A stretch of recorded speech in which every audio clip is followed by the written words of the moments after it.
kontingent Strazimiri. Zoti Strazimiri, atëre ku saksisht ndodheni dhe çfarë po ndodh, si është situata aty me përmbytjet? Përshëndetje, ndodhen në bastinë e Krujët, është njësia administrative BUP. Qatrat Bilaj dhe Murqin janë pa energji elektrike ka 48 orë. Shkaku është kjo shtyllë elektrike, nëse shikonin mbas shpinës time, e cila kalon tepër te lumin ishëm, i cili është i tej fryrë, dhe pemët që janë rrëzuar gjatë shtrëngatës kanë kputur telat dhe ka 40 orë që nuk ka energji elektrike në zonë. Temperaturat janë në ulje e sipër dhe kuptoni që situata është shumë e rëndë. Më duhet të them që në terren, si shikoni, janë fadromat e OSHE-s dhe personeli është këtu, por kanë 2 ditë, siç më tregonin, që qëndrojnë, si më thon, thjesht sikur në pritje të ndihmës apo me sa duket zyrat në qeveri janë mbyllur, sepse kjo nuk është gjë që e zgjidh dot një fadromist apo një punonjës si OSHE-s në terren. Flas në kuptimin e një punonjësi lokal. Është një neglizhencë totale për mendimin tim.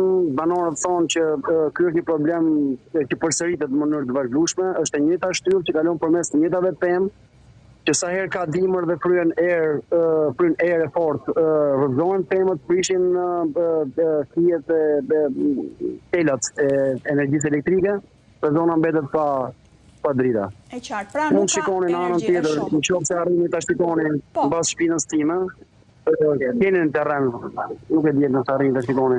Po, mund ta dallojmë zoti Strazimiri. Po, vetëm diçka, ka banesa të cilat janë nën ujë, janë evakuar aty, pra përveç problemit të mungesës energjisë elektrike prej 48 orësh, prezencë ujë, zona të përmbytura, familje të cilat janë larguar, janë evakuar. Ka si është për kësaj? Po. Keni zonat përmbytura, si shikoni lumi fryet, vjen që nga Bovilla në fakt, dhe sjell gjitha prurjet që vijnë nga malet e Krujës dhe malet e Malësia Tiranës, dhe vjen duke u fryrë për shkak se nuk janë kanalet që do duhet ta shkarkonin.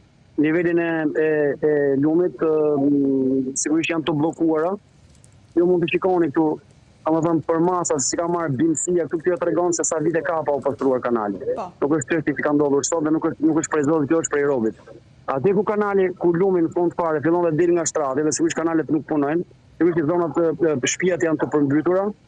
Është e dhimbshme kur shikon banorët që e konsiderojnë që janë përmbytur realisht vetëm kur ju është lagur dysheku i krevatit, pse nëse ka hyrë deri ke oborri apo ke kati i parë, uji nuk është ndonjë problem, thon ja larguar nga shtëpitë apo vazhdojnë të qëndrojnë aty? Jo, nuk ka të evakuar, nuk ka as prezencë, po themi të zonave të forcave të ushtrisë apo të emergjencave civile. Është një zonë, ta ankohen pikërisht për këtë fakt, është një problem që përsëritet dhe është një zonë tërësisht e lënë bazdore. Edhe nga kjo fija që shikoni kjo shtylla e shtrëmbur mbas shpinës time, është vendosur në 64, në 65 nga Enver Hoxha në kohën e elektrifikimit, nuk ka asnjë investim për këtë.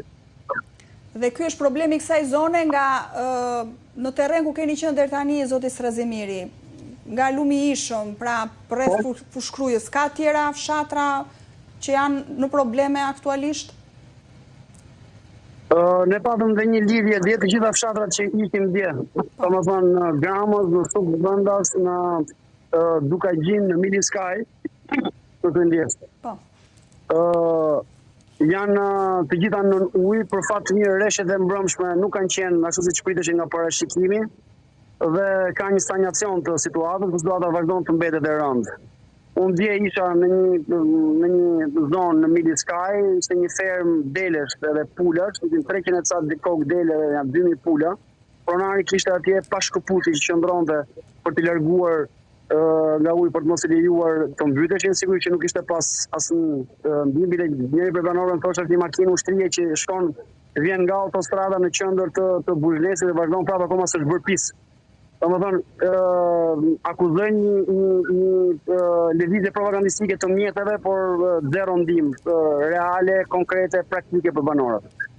E qartë, mirë. Ju falenderoj shumë zoti Strazimiri për këtë lidhje që patëm së bashku, lidhur me këtë situatë të rëndë që ekziston aktualisht në zonat të Fushkrujës. Faleminderit.